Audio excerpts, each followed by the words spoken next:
Today I'd like to talk about the differences between the new S-Series combine from John Deere and the 30 Series combine from CaseIH. So let's take a look at the differences. First off, we have 7 model numbers from CaseIH, 6 from John Deere. And if you notice going through the class sizes from class 5 or the top to the bottom, class 9, they are very similar in horsepower. The 690, the S690 has a little bit more horsepower than the 9230, but overall they're pretty close. Grain tank size is pretty close. Use the same engines. They're pretty close on a paper side. Let's take a look at the side though. So when John Deere came out with their new S-Series, there's some changes they made from their 9770s or the 70 series. And you can see them here. New cab, new rotors, change the cleaning system a little bit, a little faster on load rate. So some things there to make them a little bit better. Okay, so let's talk about the feeding. You notice the 660 to the 690 use a 55-inch wide to a 68-inch feeder house. The 550 uses 44 inches wide, 68 inches long. Okay, their feeder house is belt driven on the left hand side, and there's 3 different drives for that. You can get the fixed speed, which you see down there in the center, the variable speed drive, or you can get a multi-speed, which is a kind of like a gearbox there for an extra $7,300. On the variable speed, you end up changing the pulley or the shimming the pulley at the front there to change the speeds there. At the end and back of their feeder house, they have their FAST system, or feed accelerator and stone trap. So it helps feed the rotor as well as acts as a stone trap. The speed there is done with the lever on the right hand side. You can see in the bottom right hand picture there is only 2 speeds. You got low and high, 430 and 780, and there is a couple different drums. Okay. However, this is belt driven and is non-reversible. There is nothing there to reverse it other than manually either putting a wrench somewhere on the pulley to turn it backwards or doing something like that. It does not engage with the feeder house, however engages with the rotor. So if you plug the feeder house, this is usually where it's going to plug, and there is no way to reverse it. Look at the case on the feeder house side of things.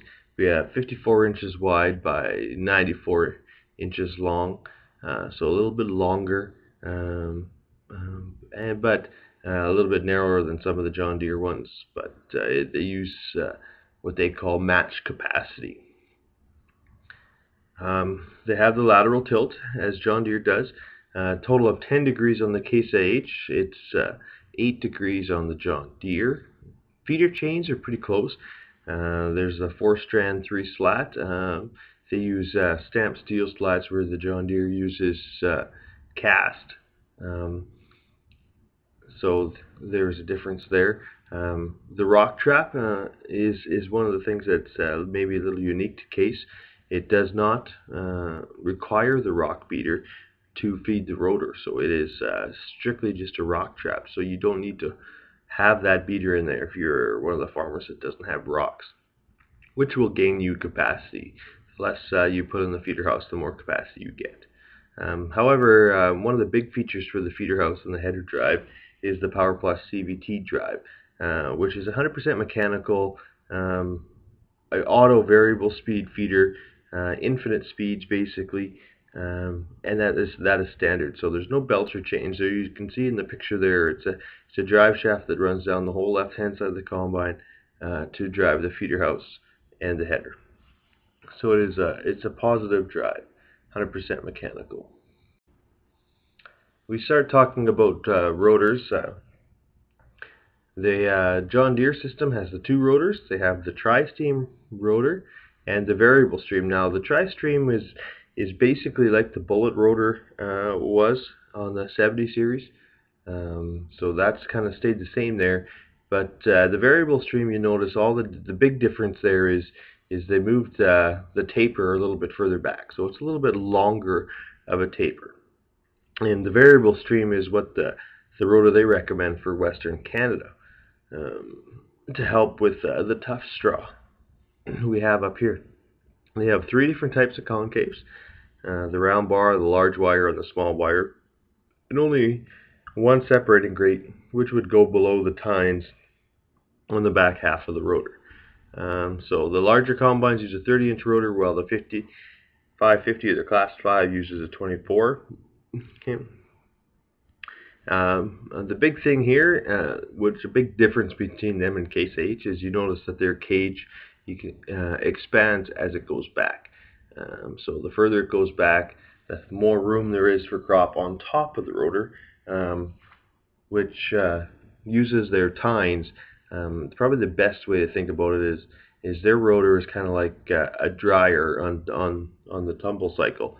Once the crop gets to the tine area, they try to throw it up, get the grain to come kind of through the straw and drive it down. The fingers kind of mix it up and then drive it down, because the only place they separate grain is at the bottom. Whereas on the right hand side, you see the CaseIH one there, and it's probably like a washing machine on spin cycle. So they're trying to get grain 360 degrees around, so their cage and their rotor are the same size all the way through. So like I said, the John Deere rotor is not reversible as well. There is no place to put a wrench on it. It is belt driven, so there's nothing to reverse that at all. So if it is plugged, you hopefully do not have to pull the concaves and start pulling material out there. You might be able to jam it out. Their rotor drive gearbox here, you can see on the top right. Like I said, it's belt driven, their rotor. They have 2 speed ranges, and you can see them there. And the gearbox shift handle you can see in the bottom right. So it's on the right hand side of the combine. It's a little tough to get to maybe sometimes, but it's not terrible. So if we look at the CaseIH rotor system, you notice they use the FX rotor with a uniform diameter rotor and cage. They have a few more modules available. There is probably 7 or 8, ranging from small wire, large wire, slotted, skip wire, round bar. There's quite a few there. And they have a little bit more concave wrap than what the John Deere does. It's 180 degrees compared to 143 on the John Deere. The CaseIH rotor again is driven with a CVT similar to the feeder house. So the infinite speeds, there is a gearbox there as well, a 3-speed gearbox to help with that. 100% mechanical drive, very efficient, and which allows us to have a rocking ability and a reversible rotor from the cab. So if you plug it, you can rock it forward and backwards, reverse it, do whatever to get it unplugged. So it's a little bit easier there. When we get into the cleaning system, we can talk about the John Deere for a little bit. So there is an auger bed at the right behind the rotor, or right below the rotor, if you can see it here on the top right hand picture, which transfers the grain to the back, which goes to their sieves. You notice here there is a self-leveling system. I do not believe that's offered anymore unless you're on a hillside machine. They also have a pre-cleaner right behind the grain bed, the cross bed augers there. It is not adjustable. It is fixed. Okay, and they use a scroll style cleaning fan, which typically has a tendency to overcharge the outside of the system and leave the center of the sieve maybe a little bit less air. You can see their cleaning system capacities there, ranging from just over 5,000 square inches to 8,000 on the 690.